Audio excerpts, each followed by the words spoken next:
शनिवार के दिन जिस बालक बालिका का जॉब नहीं लग रहा हो, जगह जगह पहले करते थे जॉब, अब छूट गई, 2 साल हो गए, 3 साल हो गए, सर्विस नहीं लग रही हो, बहुत प्रयास कर लिया हो, तो महाराज शनिवार के दिन काली तिल्ली को पीस कर उसको जल के पात्र में डालकर अपने घर के मटका परिंडा पितरों का जो स्थान होता है, जलाशय होता है, उसके पास में एक पात्र में रख दीजिए। बेलपत्री या बट का पेड़ या पीपल का पेड़, इस वृक्ष के नीचे एक रात्रि तक रखे रहने के बाद में दूसरे दिन अपनी कामना करकर, जिनका जॉब नहीं लग रहा या कहीं उलझने उत्पन्न हो रही है, उस व्यक्ति को हाथ में ले जाकर उस पात्र का जल इन 3 में से किसी भी वृक्ष के नीचे उस काली तिल के जल को समर्पित कर दीजिए। महाराज बाबा चाहेगा 3 महीने में कहीं ना कहीं योग बना ही देगा। 6 सूत्र शिव महापुराण के हैं कि शंकर को पाने के 6 सूत्र बताएं। पहला, मस्तक पर तिलक लगा दो, त्रिपुंड लगा दो, नहीं लगा सकते तो गले में रुद्राक्ष की माला पहन लो। इतना भी नहीं कर सकते, तीसरे नंबर का सूत्र है कि भगवान शंकर का मंत्र जाप कर लो, नमः शिवाय, ओम नमः शिवाय। ये भी नहीं कर सकते तो मंदिर में शंकर जी को 1 लोटा पानी चढ़ा दो, चौथा सूत्र। 5वां सूत्र है, इतना भी नहीं कर सकते तो किसी शंकर के मंदिर के पास में से निकल कर चले जाओ तो शंकर के मंदिर का शिखर का दर्शन हो जाएगा। शिखर दर्शनम सर्व पाप नाशनम, बस उतना भी बहुत है। ये 5। और 6ठे नंबर का सूत्र है, अगर इतना भी नहीं कर सकते तो पूरी जिंदगी में अगर 12 ज्योतिर्लिंग पर पहुंचकर शंकर की कथा को सुन लोगे तो फिर दूसरा जन्म नहीं होता। ये 6 सूत्र शंकर को पाने के हैं, भगवत भक्ति को पाने के हैं, भगवत रसतत्व को पाने के हैं। 6 सूत्र है। शंकर का अनुमोदन करें। ऐसी कौन सी भूमि है, ऐसी कौन सी जगह है जहां शंकर नहीं है? हर जगह, हर तत्व में, कण कण में, हर जगह पर वही तो समाया है। बस हमारे नेत्र परखैया नहीं है, इसलिए हम पहचान नहीं पाते।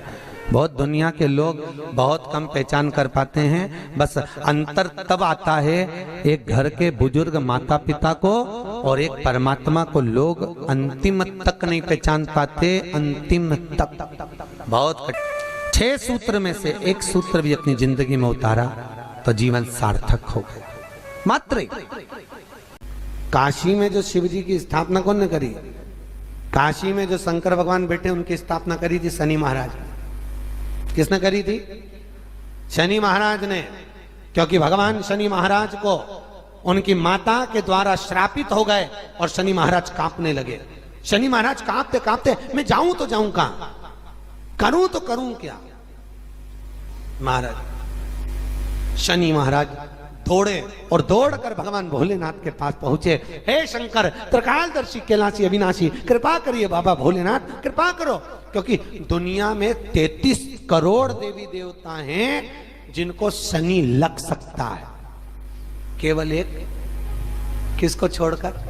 शिव को छोड़कर। राम जी को शनि लगा तो 14 वर्ष वनवास चले गए। कृष्ण को शनि लगा तो मथुरा छोड़कर द्वारका चले गए। शनि लगा। हनुमान जी को शनि लगा तो गुफा में बैठकर राम राम जपना पड़ा। शनि सबको लगता है, केवल शनि नहीं लगता तो एक मेरे महादेव को, मेरे भोले बाबा को नहीं लगता। शंकर के पास में शनि आ गए। शनि ने आकर कहा, भोलेनाथ कृपा करिए बाबा, मैं बड़ा कष्ट में हूं, मैं करूं क्या?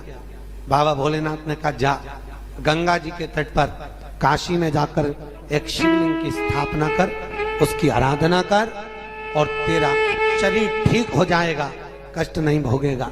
शनि महाराज ने काशी में जाकर शिव जी की स्थापना करी।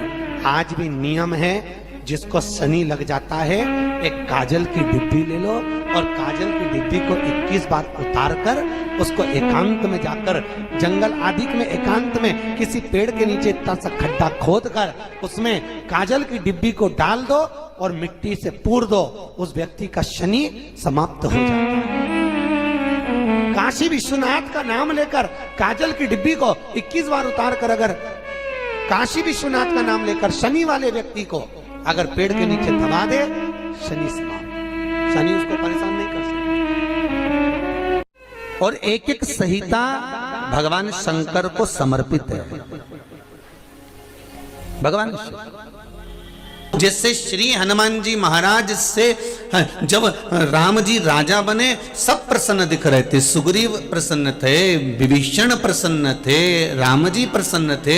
तो माता सीता जी ने पूछ लिया कि ये केवट इसलिए प्रसन्न है क्योंकि निषादों का राजा बन गया, सुग्रीव इसलिए प्रसन्न है क्योंकि किष्किंधा का राजा बन गया, विभीषण इसलिए प्रसन्न है क्योंकि लंका का राजा बन गया, आप इसलिए प्रसन्न हो कि आप अयोध्या के राजा बन गए। पर हनुमान क्यों नाच रहा है? हनुमान को क्या मिल गया जो इतना प्रसन्न होकर नाच रहा है? तब हनुमान जी को बुलाया गया। माता जानकी जी ने पूछा, हनुमान तुझे कौन सी जगह का राज्य मिला है जो तू इतना प्रसन्न होकर नाच रहा है? हनुमान कहते हैं, माँ मुझे राघव जी के चरणारविंद का राज्य मिला है, इसलिए मैं प्रसन्न होकर नाच रहा हूं। मुझे राम के चरण मिले हैं, मुझे राघव के चरण मिले हैं।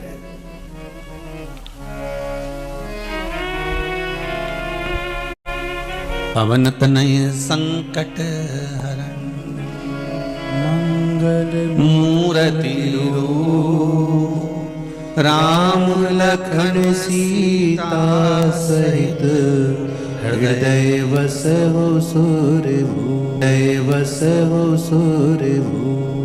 मुझे राघव जी के चरण प्राप्त हो गए, मुझे राम जी के चरण मिल गए। ये मुझे जो राज्य मिला है ये कोई साधारण नहीं है। कोई आपसे कहे कि आपका पता क्या है तो घर का पता नहीं देना है हमको, दुकान का पता नहीं देना है हमको, हमारा खुद का पता दीजिए कि हम कहाँ हैं। राम जी पूछ रहे हैं,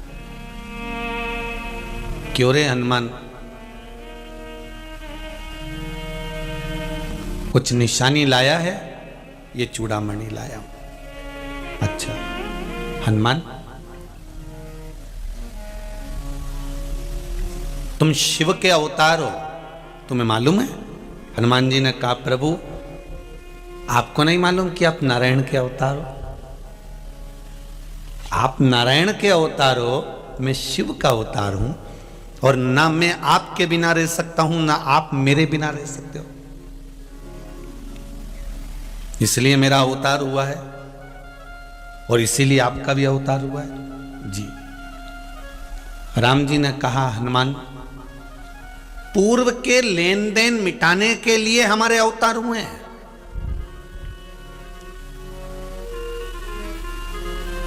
हमारे पुराने जो लेन देन है ना उसको मिटाने के लिए हमारा यह अवतार हुआ है। और राम जी महाराज हनुमान जी से कह रहे हैं, ये सारे जितने बने ये सब कर्म के दंड के कारण बने हैं। सुनो हनुमान, तुम लंका गए थे तो तुम्हें कुछ स्मरण रहा है कि नहीं रहा? हनुमान जी कहते, प्रभु आप ही की आज्ञा थी। जब आपने मुद्रिका निकाल कर दी, राम नाम लिखी मुद्रिका मुझे मिल गई, उस मुद्रिका को मैंने मुख में रख लिया, क्योंकि राम नाम अगर जिह्वा पर है, मुख में है, तो ऐसा कोई काम नहीं जो पूरा नहीं हो सकता, इसलिए मैंने उसको मुख में रखा, मैंने राम। फिर हनुमान जी कहते हैं, मैं लंका जाते समय सब जगह देख लिया और देखने के बाद मुझे एक पत्थर दिखाई दिया, शिला दिखाई दी, मैं उस पे चढ़ गया। तो राम जी ने पूछा, तूने उस पत्थर को पहचाना कैसे कि इसी पे चढ़ना था?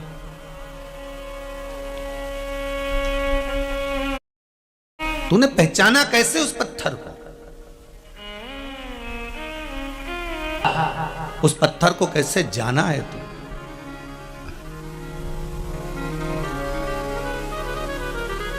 कैसे पहचाना? हनुमान जी ने कहा, जो मुख में राम था, केवल मुख में राम नहीं था, ये मुद्रिका जो राम नाम की मुख में थी, अगर राम हमारे जिह्वा पर है तो ये 3.5 करोड़ रोम छिद्र में राम समाहित है। बस वही राम ने बता दिया कि इस पत्थर पर चढ़ना है, तो पत्थर के पास तू गया। हाँ, फिर क्या हुआ? हनुमान जी बोले, उस पत्थर के पास जाकर मैंने क्या देखा कि जो पत्थर पड़ा हुआ था, जो शिला पड़ी हुई थी, जो पर्वत पड़ा हुआ था, सब जगह पर समुद्र की लहरें बढ़ बढ़कर झोंटा दे रही थी, समुद्र की लहरें अपनी उछाले दे रही थी, पर केवल एक पत्थर ऐसा था उस पर समुद्र की लहर नहीं पड़ पा रही थी, उस पे समुद्र की लहर नहीं जा रही थी। जैसे प्रभु हनुमान जी ने कहा, जैसे आप माता अहिल्या के दरवाजे पर गए थे और मां अहिल्या जो पत्थर की हो गई थी, ना वहां पशु आते थे ना वहां पक्षी आते थे। क्यों? जिसको श्राप लगा होता है उसके पास में कोई नहीं आता। ये हमारे कर्मों का खेल है महाराज जी। आपके पास में धन होगा, दुनिया आपकी होगी। आपके पास में संपदा होगी, दुनिया आपकी होगी। आपके पास में वैभव होगा, दुनिया आपकी होगी। और जब आपकी दुख की घड़ी आएगी, जब आपकी तकलीफ की घड़ी आएगी, जब आपके जीवन में कष्ट आएगा, जब आपके जीवन में रोग आएगा, जब आपके जीवन में बीमारी आएगी, जब आपके जीवन में थोड़ा सा दुख तकलीफ आ गई, जो अपने थे वो भी साथ छोड़ देते, वो भी साथ छोड़ देते। तो हनुमान जी कहते हैं मेरे पहचानने का कारण एक ही था कि उसके पास समुद्र की लहरें नहीं आ रही थी। अच्छी लहर उस पर्वत के पास में, उस पत्थर के पास में नहीं आई, मैं जान गया था। फिर इसलिए मैं उस पत्थर पर चढ़ गया।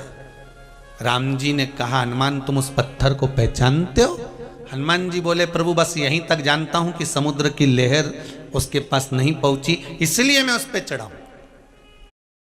ओ, राम जी ने पूछा ऐसा क्यों करा? हनुमान जी बोले, आप ही ने तो कहा था कि मैं आया, बीच में मुझे निषाद मिला, एक केवट एक साइड में बैठा हुआ था, बाकी के सारे निषाद पास में खड़े हुए थे, सारे निषाद नजदीक में खड़े हुए थे, सारे केवट पास में थे। तो तुमने क्या करा प्रभु? आखिरी में जो बैठा हुआ था उसको बुलाया, एक केवट तुम आओ, राधे, एक केवट तुम आओ, एक केवट तुम पहुंचो उस।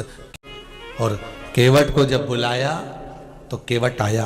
केवट ने एक ही बात की, मेरी नाव जो है नीचे से उसमें एक छेद हो गया है तो उसमें पानी भरा जाता है, मेरी नाव में बिठा लूं, बस एक काम करवा लो कि तुम पाँव धुलवा लो। राम जी की ये बात हनुमान जी के मन में थी कि उनने भी एकांत में पड़े हुए उस केवट का उद्धार कर दिया था, तो क्यों ना मैं जाते जाते इस पत्थर का उद्धार कर जाऊं, इसलिए मैं उस पर चढ़ गया। तुम उस पत्थर को पहचानते हो?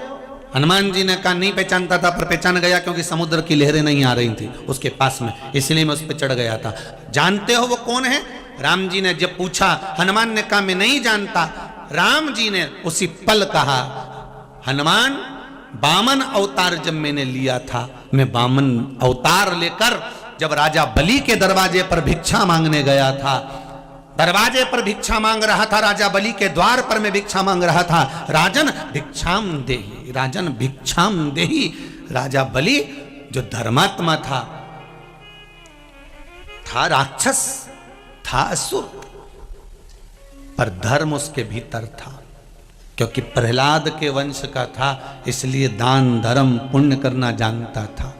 98 यज्ञ राजा बलि कर चुका था, 99 वाला यज्ञ चल रहा था, और मैंने जाकर उसके दरवाजे पर भिक्षा मांगी थी। फिर वामन भगवान का रूप रखकर मैं गया था, भगवान राम कहते हैं मैं वामन भगवान बनकर गया था।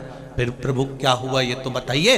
तब भगवान कहते हैं जब मैं उसके यहाँ भिक्षा मांगने गया, तब मैंने उसके द्वार पर जाकर आवाज लगाई, द्वारपालों ने जाकर राजा बलि से कहा, राजा बलि दौड़ के दरवाजे पर आया कि ब्राह्मण का बालक आया है, मैं उसको भिक्षा दे दूं। पर मैं जैसे ही दरवाजे पर पहुंचा तो वामन भगवान ने कहा, राजन भिक्षा चाहिए। राजा बलि भिक्षा चाहिए। मैंने जब राजा बलि के दरवाजे पर आवाज लगाई भिक्षा मांगने के लिए, तब राजा बलि मुझसे कहते हैं, प्रभु भिक्षा चाहिए? हाँ तो ले लो जो चाहिए आपको। भगवान बोलते हैं संकल्प छोड़ना पड़ेगा, संकल्प छोड़। फिर राजा बलि उस समय पर अपने बेटे को आवाज लगाए, जे जे, बेटे को आवाज लगाई राजा बलि ने, जे जे। राजा बलि ने अपने पुत्र को आवाज लगाई, बेटा दौड़ कर आया, पिताजी बोलिए क्या बात है, क्या बात है बोलिए।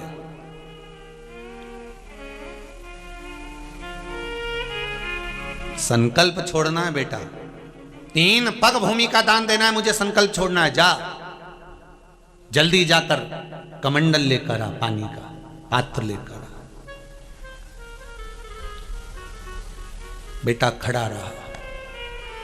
खरगोन की कथा याद करो, उसमें एक बात कही थी, जब बेटा नहीं गया खड़ा खड़ा देखता रहा। क्यों? क्योंकि शुक्राचार्य जी ने कह दिया था, राजन ये जो दरवाजे पे खड़ा है ये बामन का छोरा नहीं, वो नारायण दरवाजे पर खड़ा है, अगर दान दे दिया तो सब कुछ चले जाएगा। बेटा नहीं हिला, बेटा खड़ा रहा। अब ईमानदारी से बोलो, जमीन किसकी थी? राजा बलि की कि राजा बलि के बेटे की? बोलते जाओ जरा, किसकी थी? राजा बलि के बेटे की? राजा बलि की। जायदाद किसकी थी? राजा बलि की। दौलत किसकी थी? राजा बलि की। सत्ता किसकी थी? राजा बलि की। राजा कौन था? राजा बलि। पर बेटे से कह रहा जल्दी जा और कमंडल का जल लेकर आ, मुझे संकल्प छोड़ना है। बेटा नहीं गया, बेटा गया ही नहीं। जब 2-4 बार कहा जाओ जल्दी जाओ, मुझे संकल्प छोड़ना है। कई बार हमने देखा है बूढ़ी बूढ़ी मातर कमंडल लेकर आओ, राजा बलि का पुत्र बहुत बार कहा नहीं गया, 8-10 बार कहा तब राजा बलि का पुत्र गया, अंदर गया, निकलकर बाहर नहीं आया। 3 घंटे तक बामन भगवान राजा बलि के दरवाजे पर खड़े होकर आवाज लगाते रहे, राजन भिक्षाम देहि। राजा बलि कहता है मेरा बेटा गया है, अभी लेकर आता होगा जल, मैं संकल्प छोड़ूंगा। मेरा पुत्र गया है, अभी जल लेकर आएगा, मैं दे दूंगा। यही त्रिनेत्र शिव महापुराण की कथा है, जिसका एक नेत्र कहीं से लेकर सम्मुख तक आए। जाओ, मेरा बेटा गया है, अभी लाएगा तब मैं दूंगा। अभी मेरा बेटा गया, लाएगा। भगवान कह रहे हैं, राम जी महाराज हनुमान से कह रहे हैं कि राजा बलि ने आवाज लगाई अपने बेटे को, बेटा नहीं आया, जो गया तो आया नहीं। भगवान कह रहे हैं मैंने बारंबार कहा राजन दान दो, राजन दान दो, अगर दान नहीं दोगे तो समय निकल जाएगा, जल्दी करो। राजा बलि फिर आवाज लगाया, प्रभु ब्राह्मण हो आप, थोड़ा धैर्य तो रखो, मेरा बेटा आएगा। नहीं है, गुरु शुक्राचार्य जी कह रहे हैं, गुरुदेव कह रहे हैं कि अगर दे दिया तो सब चले जाएगा। राजा बलि ने कहा शायद तू इसीलिए जल लेकर नहीं आया, मेरे दान करने में तू रोड़ा बना है, मेरे दान करने में तू रोड़ा बना है, मेरे दान करने में तू पत्थर बना है। आज एक बाप अपने बेटे को श्राप देता है कि जा पुत्र, मैं तुझे श्राप देता हूं कि मुझे दान करने से तूने रोका, उसमें तू रोड़ा बना, पत्थर बना, इसलिए मेरा श्राप है कि तू पृथ्वी पर जाकर पत्थर बनेगा। ये मेरा श्राप तुझको देता हूं, जा तू भी रोड़ा बनेगा, तू भी पत्थर बनेगा। पिताजी आपने मुझे श्राप दे दिया, पिताजी आपने मुझे श्राप दे दिया, पत्थर बनने का, रोड़ा बनना, मैं मुक्त कैसे होऊंगा इस पत्थर की योनि से, इस पत्थर से। कोई दान करे, धर्म करे, निवेदन है, कोई पुण्य करे, कोई सत्कर्म करे, तुम रोड़ा मत बन जाओ रे। जो व्यक्ति पथभ्रष्ट हो जाए, जैसे मदिरा के नशे में पड़ गया, कहीं जुए में पड़ गया, कहीं मांसाहार में पड़ गया, कहीं व्यसन में पड़ गया, कहीं गलत काम में अगर कोई जा रहा है, तो श्रम्भेश्वर महादेव के नाम से काली तिल भगवान शिव को समर्पित करी जाती है। महाराज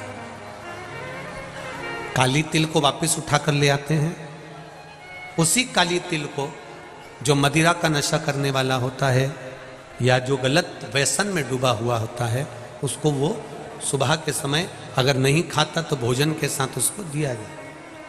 श्रम्भेश्वर महादेव। एक बेलपत्री का भी बहुत अच्छा प्रयोग है श्रम्भेश्वर महादेव का, मदिरा पीने वालों के लिए, मांसाहार, व्यसन में, जुए में, वेश्यावृत्ति में, पर नारी में, गलत जगह पर जो डूबे रहते हैं उनके लिए। पहले की कथा में उसका वर्णन किया है बेलपत्री का। श्रम्भेश्वर महादेव, एक बार सब बोलेंगे, कौन से महादेव? श्रम्भेश्वर महादेव। फिर जम के बोल लो एक बार, श्रम्भेश्वर महादेव। जब हमारे घर में क्रोध बढ़ता है या कोई गलत कार्य में जाने लगता है तो श्रम्भेश्वर महादेव का हमें शरणागति लेना चाहिए, श्रम्भेश्वर महादेव का पूजन करना चालू कर देना चाहिए। कई लोग कहते हैं महाराज जी ये श्रम्भेश्वर महादेव का मंदिर कहाँ मिलेगा, हम कहाँ पूजन करने जाए? कहीं नहीं जाना, तुम्हारे घर के पास में जो शंकर जी का मंदिर है वहीं जाओ, उसी देवालय में, उसी मंदिर में जाओ, श्रम्भेश्वर महादेव के नाम से जल चढ़ाना प्रारंभ करेंगे। वो जल जो गलत संगत में पड़ा हुआ है उसका आचमन कराना प्रारंभ करेंगे, अपने आप उसकी धीरे धीरे बुद्धि सुधरना प्रारंभ हो जाएगी। ऐसा श्रम्भेश्वर महादेव का है। कुछ स्थान हमारे यहाँ पर बड़े सुंदर सुंदर स्थान निश्चित किए गए हैं, जैसे कैंसर आदि के मरीज के लिए हम लोग पहले भी कहते हैं कि त्रिजुगी नारायण का जल बड़ा महत्व रखता है।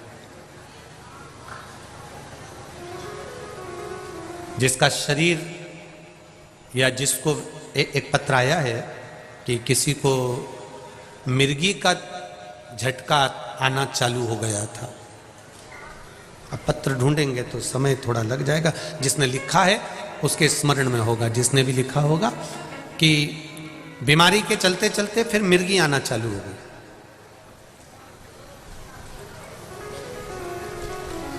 जिसने भी लिखा है वो दोनों हाथ एक बार हिला देना, जिसके लिए भी लिखा हुआ वो इतना ध्यान नहीं आ रहा। तो उनको मिर्गी का झटका आना प्रारंभ हुआ। अब मिर्गी का झटका आना प्रारंभ हुआ, कई महीने निकल गए, मिर्गी के झटके बंद नहीं हो रहे। तब उन्होंने पत्र में लिखा है कि श्रम्भेश्वर महादेव का आपने जो वर्णन करा था 31 बेलपत्र वाला, गुरुजी हमने वो 31 बेलपत्र वाला प्रयोग करना प्रारंभ करा और उन्होंने पत्र में लिखा है कि मिर्गी के झटके भी बाबा की कृपा से ठीक हो गए हैं, अब कोई झटके उनको आ नहीं रहा। श्रम्भेश्वर महादेव का जो वर्णन है, श्रम्भेश्वर महादेव का जो गुणगान है, ये कोई साधारण नहीं है। शिव महापुराण में भागवत के प्रहलाद चरित्र को लाकर रखा गया है केवल श्रम्भेश्वर महादेव के प्रागट्य के लिए। ऐसा श्रम्भेश्वर महादेव का गुणगान। एक बार फिर आप लोग भूल ना जाओ, उसके लिए एक बार फिर से बोल लो, कौन से महादेव? श्रम्भेश्वर महादेव। ये श्रम्भेश्वर महादेव जैसे कुंदकेश्वर महादेव। कुंदकेश्वर महादेव का क्या काम है? माता पार्वती ने बिदल उत्पल को मारने के लिए जो कुंदुक फेंका था, वो कुंदुक भगवान शंकर के पांव में जाकर गिरा था, तो शिव जी का नाम कुंदकेश्वर हो गया था। जब हमारे यहाँ कोई दवाई नहीं लगती शरीर में, कोई कैंसर जैसा रोग हो गया, किडनी लीवर का रोग हो गया, या बीपी शुगर का रोग हो गया, शुगर लेवल में नहीं आ रही है, तो आप शंकर जी पे से जो बेलपत्र ला रहे हो कुंदकेश्वर महादेव के नाम से लाओ। दवाई खाओ, डॉक्टर को दिखाओ, सारी जांचें कराओ, डॉक्टर के अनुसार चलो, डॉक्टर जैसा बताए वैसा करो, और उस दवाई को भी शिव जी से कहकर कि बाबा कुंदकेश्वर महादेव का नाम लेकर उस दवाई को भी हम कुंदकेश्वर महादेव का प्रसाद समझकर पाना प्रारंभ करो, धीरे धीरे आराम लगना प्रारंभ होगा। कुंदकेश्वर महादेव रोग मुक्ति के लिए होते हैं, और श्रम्भेश्वर महादेव, बोलो बोलो जरा जम के, व्यसन की समाप्ति के लिए।